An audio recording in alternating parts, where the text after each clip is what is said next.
Juan capítulo 1, versículo 35 al 42. Buenos días, ¿cómo estás? Vamos a continuar con nuestro estudio el día de hoy. Como recordarás, estamos viendo el Evangelio de Juan o el libro de Juan, de San Juan, como quieras mencionarlo, pero es con lo que vamos a estar trabajando el día de hoy. Espero que nuestras lecturas te estén ayudando mucho y pues si te causan alguna duda, pues avísame para que podamos trabajarlo juntos. ¿Recuerdas que la vez pasada nos quedamos con que íbamos a leer otro pedacito de lo que vimos anteriormente, solamente para que nos quedara muy claro, porque ya hablaba del Espíritu Santo? Entonces vamos a regresarnos a nuestra Biblia en Juan 1, capítulo 1, y vamos a leer a partir del versículo 32. Dice: también dio Juan testimonio diciendo: vi al Espíritu que descendía del cielo como paloma y permaneció sobre él. Aquí tenemos una expresión que dice como paloma. No podemos tomar literalmente en que bajó una paloma y se le paró a Jesús en la cabeza. Vamos a tomar esta expresión como nosotros lo tomamos. El cómo para nosotros representa un probable, un ejemplo, un quizá. ¿Me explico? Entonces, aquí no podemos ver literalmente que sea. Pudo haber sido, pero también pudo no haber sido. Lo que sucedió nos lo están explicando de esta forma para que tengamos una mejor comprensión. Dice, del cielo como paloma y permaneció sobre él. No quiere decir que la paloma se le quedó ahí parada y ahí Jesús, como andaba caminando por toda Judea, traía la paloma ahí puesta, ¿no? Al decir que permanecía sobre él, significaba que él lo tenía, como ahora decimos, estoy cubierta por Dios. No significa que traemos encima a Dios, sino que su presencia está con nosotros. A eso se refería Juan. Versículo 33. Y yo no le conocía, o sea, sabía que él iba a existir y sabía que él ya estaba en la tierra. Incluso cuando él iba gritando a voz de cuello, él decía que ahí venía otro detrás de él que los iba a bautizar con ese precisamente Espíritu Santo que estaba sobre de él, ¿no? Que permanecía en él. Dice 33, y yo no le conocía, pero el que me envió a bautizar con agua, ¿quién lo envió? Acuérdate que el nacimiento de Juan el Bautista fue un milagro para los padres, pero él tenía una encomienda, tenía una tarea que hacer. Dios mismo le había enviado para bautizar con agua, o sea, por inmersión, meterlos al agua. Aquel me dijo: sobre quien veas descender el Espíritu y permanece sobre él, ese es el que bautiza con el Espíritu Santo.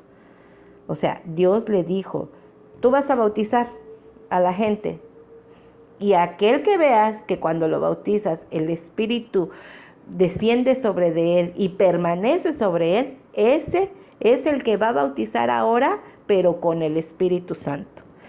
Y dice Juan el Bautista: y yo le vi. O sea, él da testimonio y ha dado testimonio de que este es el Hijo de Dios. O sea, aquí Juan nos está contando su historia de que él lo vio.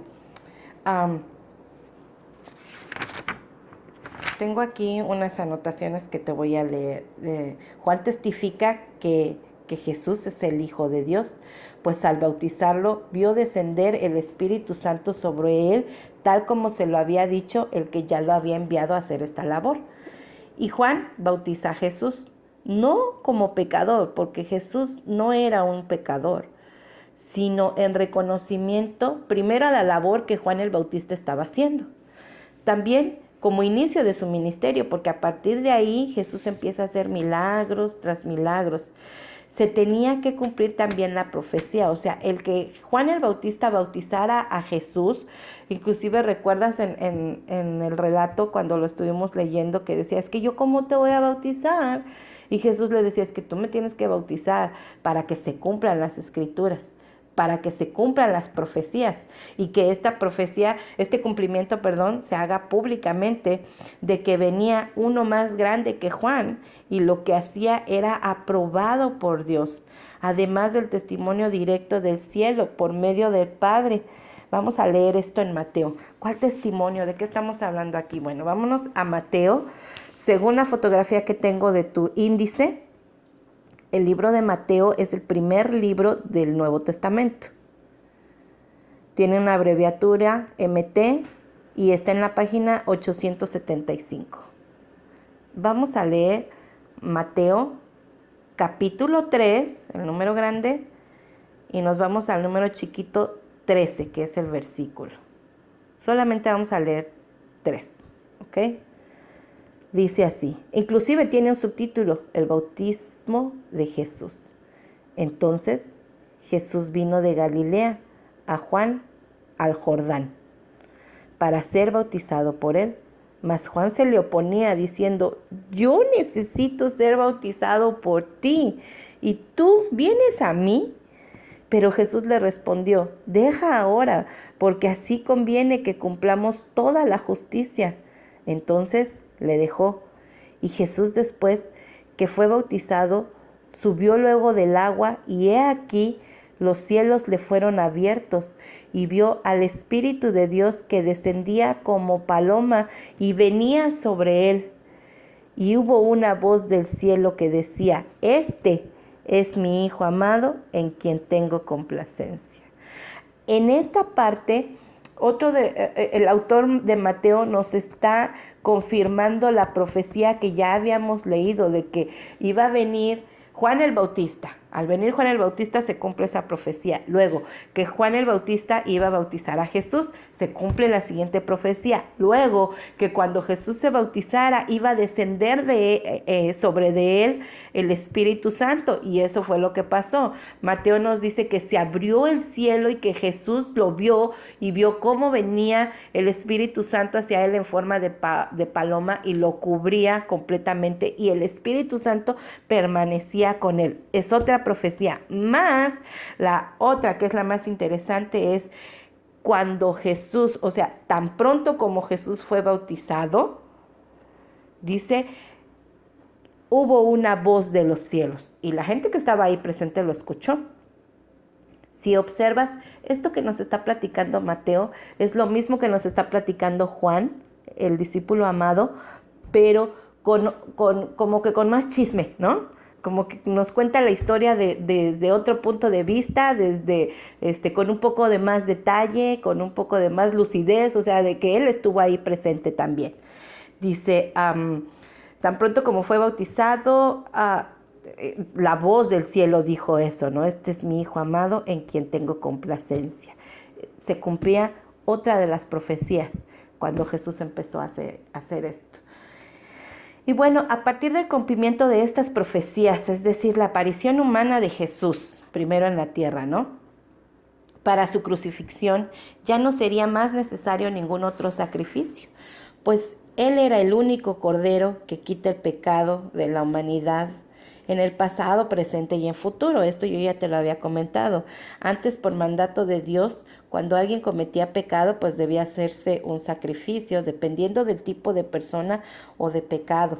Dios daba las instrucciones precisas para poder hacer un holocausto y un sacrificio, porque no cualquiera podía ir a agarrar el borreguito y sacrificarlo. No, tenía Dios ciertas personas encomendadas para hacer esto, porque ya no podíamos llegar directamente al Padre.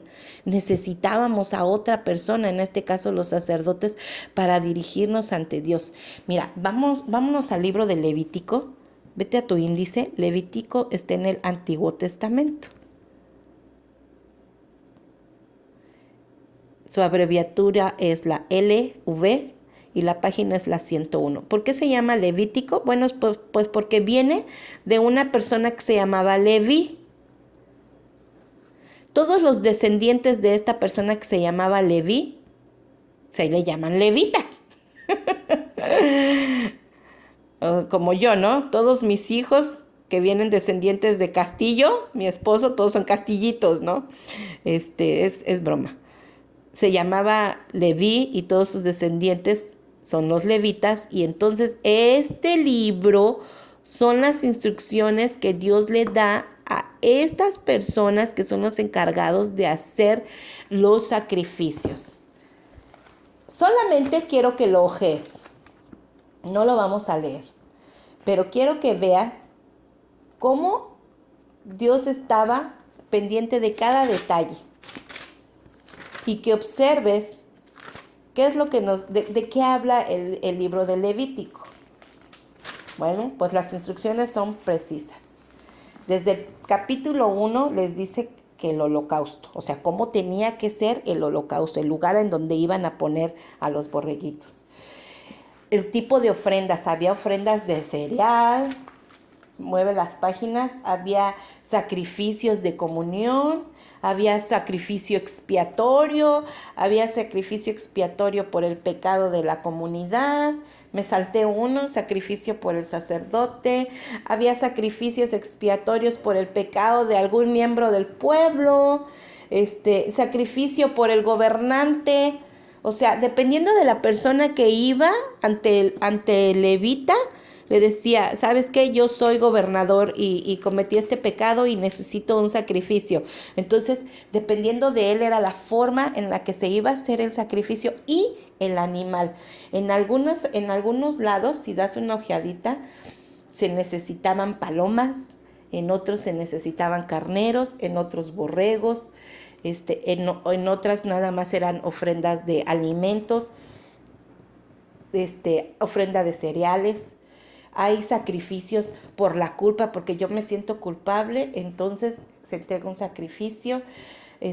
¿Qué pasaba con los pobres también? El que no podía comprar un carnero, aquí nos dice, mira, en el capítulo 5 del Levítico, dice, si alguien no tiene para comprar el ganado, o sea, para la ofrenda, no se preocupen, entonces que entregue por sacrificio pichones de paloma.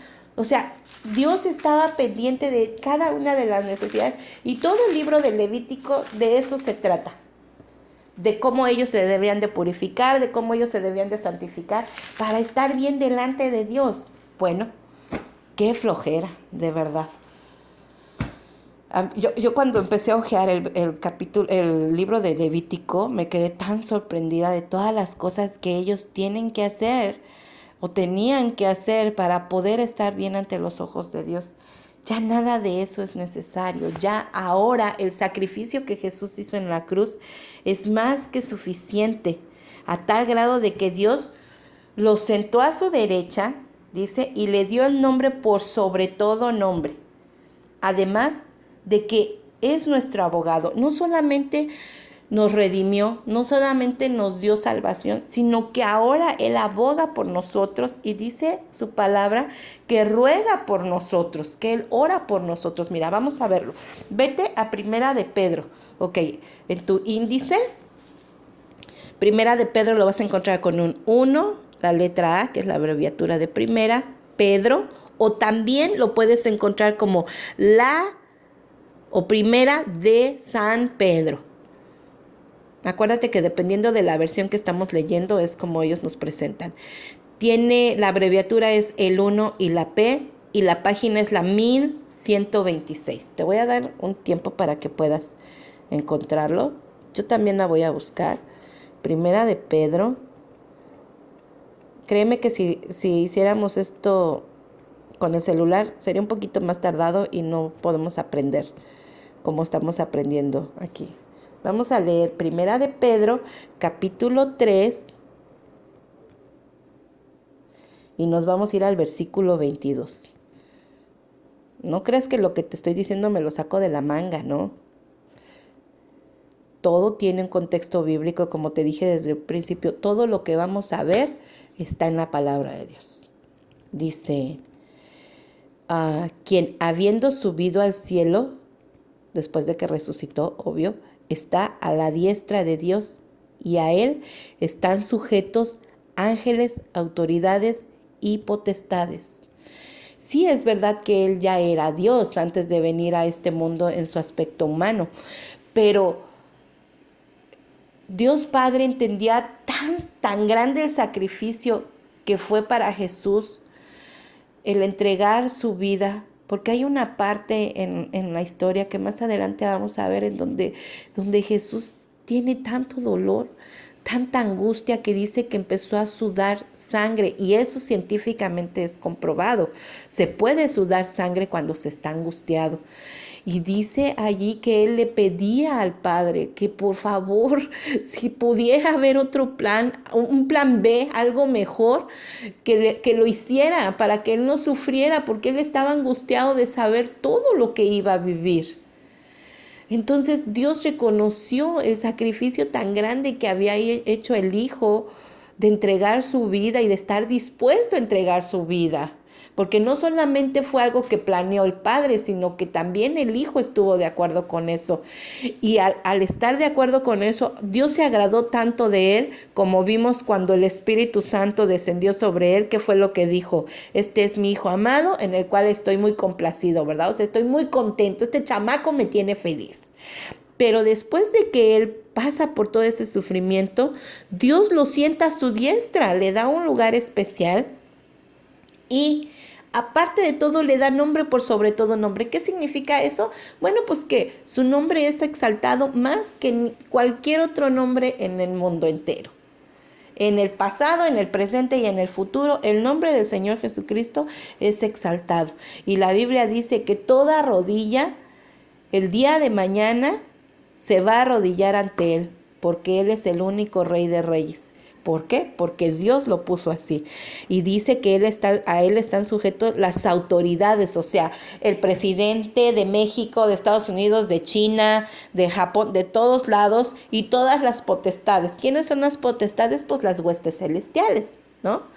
Acuérdate que en el cielo hay ángeles, arcángeles y un montón de cosas, ¿no? Incluyendo también a los malos, en este caso al diablo, y a todas sus huestes malignas, también tienen temor de Jesús.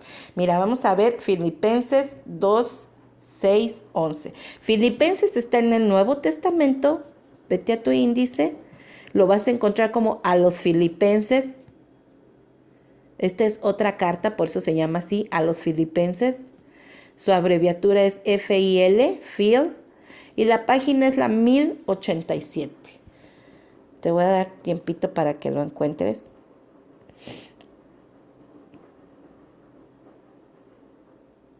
Filipenses. El capítulo va a ser el 2 y nos vamos a ir al versículo 6.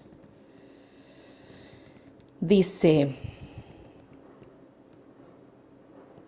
el cual, siendo en forma de Dios, no estimó el ser igual a Dios como cosa a que aferrarse. O sea, él no quería, no estaba diciendo, no, yo no quiero ser humano, yo quiero ir a la tierra como Dios. No, él no escatimó eso. Vino como ser humano, sino que se despojó a sí mismo, o sea, dejó de ser Dios, tomando forma de siervo, hecho semejante a los hombres, y estando en la condición de hombre, se humilló a sí mismo, haciéndose obediente hasta la muerte, y muerte de cruz.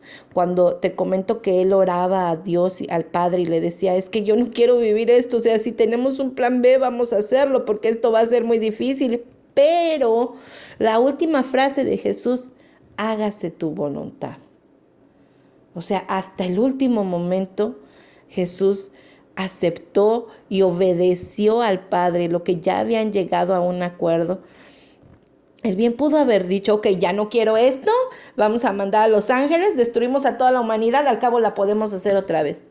Pero no, su amor por nosotros fue tan grande que accedió a sufrir todo esto. Dice el versículo, te voy a repetir el 9, por lo cual Dios también le exaltó hasta,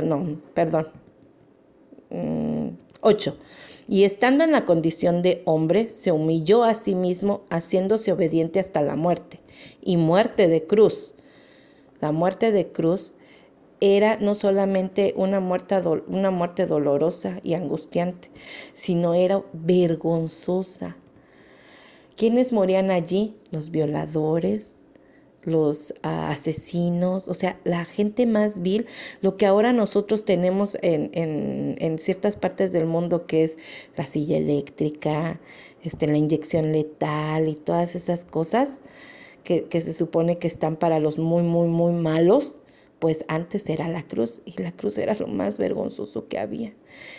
Y aún así el Señor lo aceptó, por lo cual, versículo 9, Dios también le exaltó hasta lo sumo y le dio un nombre que es sobre todo nombre, para que en el nombre de Jesús se doble toda rodilla de los que están en los cielos y en la tierra y debajo de la tierra, y toda lengua confiese que Jesucristo es el Señor, para gloria de Dios Padre. ¿Qué te parece, Aquí nos está diciendo claramente que no hay otro nombre que sea más exaltado que el nombre de Jesús. ¿Por qué? Porque Dios Padre Todopoderoso le apodó así, le puso ese nombre, le dio ahora tenía ese privilegio, pues por el sacrificio tan grande que hizo. Mira, vámonos a Primera de Juan. Tu índice dice que Primera de Juan lo vas a encontrar como un 1A de San Juan. Su abreviatura es la JN, Primera de San Juan. No es el mismo libro que estamos leyendo, es otro. Y su página está en el 1133. Te voy a dar tiempecito para que lo encuentres. Primera de Juan. Está en el Nuevo Testamento. Nos vamos al capítulo 2 y vamos a leer el versículo 1 y 2. Si observas, tiene un título y dice Cristo nuestro abogado. Es lo que necesitamos, un abogado ante el Padre por todas las calamidades que hemos hecho. No solo nosotros, sino nuestros familiares, la gente que amamos. Dice, hijitos míos. Cuando tú le dices a tu hijo hijito, con mucha ternura, es una expresión de entraña, hijitos míos. Estas cosas os escribo para que no pequéis. Y si alguno hubiese pecado, abogado tenemos para con el Padre, a Jesucristo el justo, y Él es la propiciación por nuestros pecados, y no solamente por los nuestros, sino también por los de todo el mundo. Ok, déjame leer otra versión. Déjame buscarla. ¿Qué te dije? Primera de Juan. Esta es la nueva versión internacional. Es un lenguaje más a nuestra época. Y quiero que nos quede muy bien claro. ¿Por qué no he dejado esto del pecado y el pecado y el pecado? Pues porque a partir de que nosotros comprendemos quién es Jesús, ¿por qué debemos de tenerle adoración a Jesús? ¿Qué fue lo que hizo Jesús por nosotros? Entonces vamos a entender todo el resto de la palabra de Dios. Por eso es que estoy haciendo énfasis en estos últimos textos. ¿Qué te dije? Primera de Juan 2, 1 y 2. Dice, mas queridos hijitos, es una versión distinta, les escribo estas cosas para que no pequen. Pero si alguno peca, tenemos ante el Padre un intercesor. Aquí no le dice abogado, le dice intercesor. A Jesucristo el justo.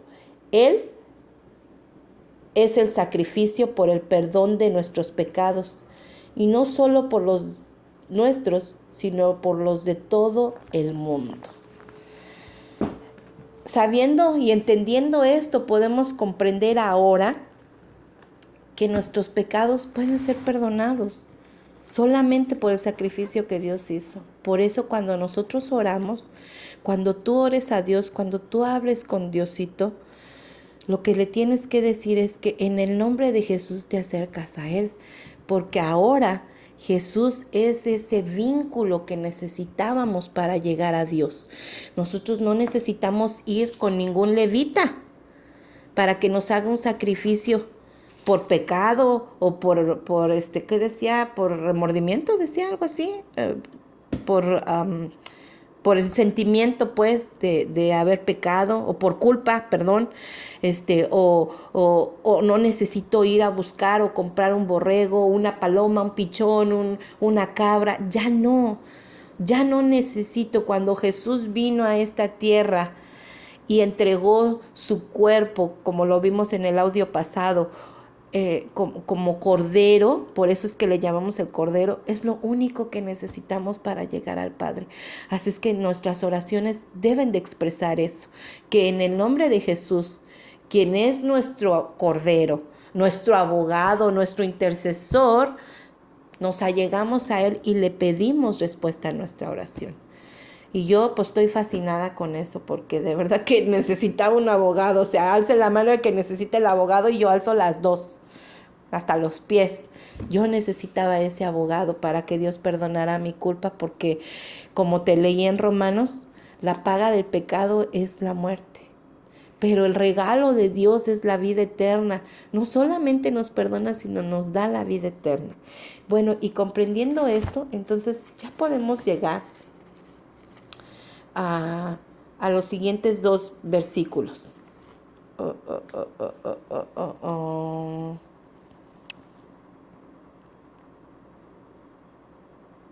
Ya te leí Mateo 3:13, ¿verdad? De cuando Jesús... Ok, perdón, es que... No, perdón, es la cita que sigue. Luego, estamos viendo que aquí, cuando Juan testifica de quién era Jesús, perdón, estoy perdida. Es que sabes que es un día nublado, estoy en la ventana y esta luz no me ayuda nada, me choca. Prendo la luz de la casa, pero no me sirve. Apago la luz, abro las cortinas y tampoco me sirve. Así es que estoy perdida. Solo te quiero recordar que en el libro de Mateo, en el versículo 3, está la profecía de la que ya hablamos, ¿no? Y sí, ya te la leí. Bueno, entonces vamos a continuar con nuestra lectura de Juan. Ahora sí, ya terminamos hasta el versículo 34 y podemos leer a los primeros discípulos. Ya vamos a continuar del 35 al 42. El siguiente día otra vez estaba Juan y dos de sus discípulos, y mirando a Jesús que andaba por allí, dijo: He aquí el Cordero de Dios. Ya hablamos porque ya nos queda claro eso. Le oyeron hablar los dos discípulos que siguieron a Jesús. ¿Qué es eso de discípulos? Vamos a ver. Yo me di a la tarea a buscar la palabra discípulo. Y bueno, discípulo únicamente es un estudiante o un pupilo. En otras palabras, un discípulo es una persona que sigue a un maestro y aprende de él. Entonces, ellos eran discípulos de Jesús. Perdón, eran discípulos de Juan, dice aquí. Al ser discípulos de Juan, pues obvio es que siguen las enseñanzas de Jesús. Y volviéndose Jesús y viendo que le seguía, les dijo: ¿Qué buscáis? Ellos le dijeron: Rabí, que traducido es maestro. ¿Dónde moras? O sea, ¿dónde vives? ¿Dónde estás? Les dijo: Venid y ved. Fueron y vieron dónde moraba y se quedaron con él aquel día, porque era como la hora 10. Andrés, hermano de Simón Pedro, era uno de los dos que había oído a Juan y había seguido a Jesús. Halló primero a su hermano Simón y le dijo: Hemos hallado al Mesías, que traducido es el Cristo. Y le trajo a Jesús. Y mirándole Jesús dijo: Tú eres Simón, hijo de Jonás. Tú serás llamado Cefas, que quiere decir Pedro. Déjame leerte la otra versión para que nos quede un poquito más claro de estos versículos. Otra vez te voy a leer la nueva versión internacional. No estoy segura si tú la puedas conseguir en papel, pero en internet es mucho más fácil. Inclusive si te vas a Google, solamente le pones ahí en el buscador de Google Juan capítulo 1 o le pones solamente el 1 y le pones NTV o NVT, te lo estoy diciendo en inglés, vamos. Perdón. NVI, que es la nueva versión internacional, y ahí te da el texto con la nueva versión. Dice, al día siguiente Juan estaba de nuevo allí con 2 de sus discípulos. Al ver a Jesús que pasaba por ahí, dijo, aquí tienen el Cordero de Dios. Cuando los 2 discípulos le oyeron decir esto, siguieron a Jesús. Jesús se volvió y al ver que los seguían les preguntó, ¿qué buscan? Rabí, ¿dónde te hospeda? Rabí significa maestro. Vengan a ver, les contestó Jesús. Ellos fueron pues y vieron dónde se hospedaba y aquel mismo día se quedaron con él. Eran como las 4 de la tarde, eso es la hora 10. Andrés, hermano de Simón Pedro, era uno de los 2 que al oír a Juan habían seguido a Jesús. Andrés encontró primero a su hermano Simón y le dijo, hemos encontrado al Maestro, es decir, el Cristo. Luego lo llevó a Jesús, quien mirándolo fijamente le dijo, tú eres Simón, hijo de Juan, serás llamado Cefas, es decir, Pedro. Bueno, creo que con esta versión nos queda un poquito más claro. Y hasta ahí vamos a dejar nuestro estudio el día de hoy. Mañana, bueno, en el siguiente audio continuamos con los demás discípulos de Jesús y entonces vamos a empezar a ver los milagros de Jesús. Se pone bueno. Quiero aclararte que esto que estamos leyendo en Juan también lo podemos encontrar en Mateo, inclusive en el libro de Marcos y también en el libro de Lucas, los otros 3 libros que están anteriormente, que son los que inicia el Nuevo Testamento. Todos ellos hablan un poco de lo que fue la llegada de Jesucristo en la tierra y de sus actividades. Y cada uno lo cuenta conforme a su punto de vista. Pero decidí que leyéramos Juan porque me gusta la parte en donde Juan dice que es el discípulo amado. Y al final lo vamos a ver, ¿ok? Bueno, pues que tengas muy bonito día. Espero que este audio te sea de utilidad. Y mándame tus dudas para que sigamos platicando, ¿ok? Que tengas muy bonito día. Te amo. Un besote. Bye, bye.